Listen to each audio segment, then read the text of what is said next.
mag-output ulit tayo ng another asterisk here. Then, the next part is 2. Continue lang po yung pagkaano. 2.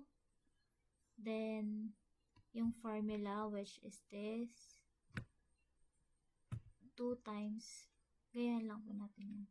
Hanggang dito po sa 2 times n minus I minus 1. 2 times n, 5, minus the value of I. The value of I would be nasa third part na ba tayo? Or 2, 3. Nasa minus 2, minus 1. So, 5, ito po muna. 5 minus 2 is equal to 3. Minus 3, 2 times 3, 6 minus 1, 5. So, the answer would be 5. Is 2 less than 5? True. Then, input po tayo ulit ng another asterisk po here. Then, we just keep on incrementing. 1, this would be 2 plus 1.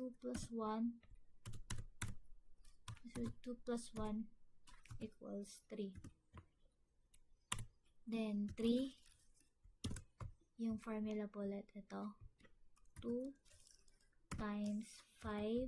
Then, the next one, 3. Minus 3 minus 1. So, 5 minus 3 is 2. Minus 1 is 1. 2 times 1 is 2. Am I right? I think I'm doing it wrong. 5 minus 3. 2 minus 1. 2 times 1. Magiging 2.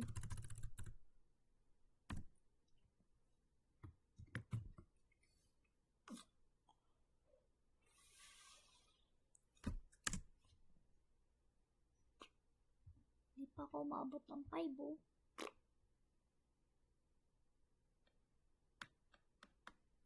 What if I use I is equal to n?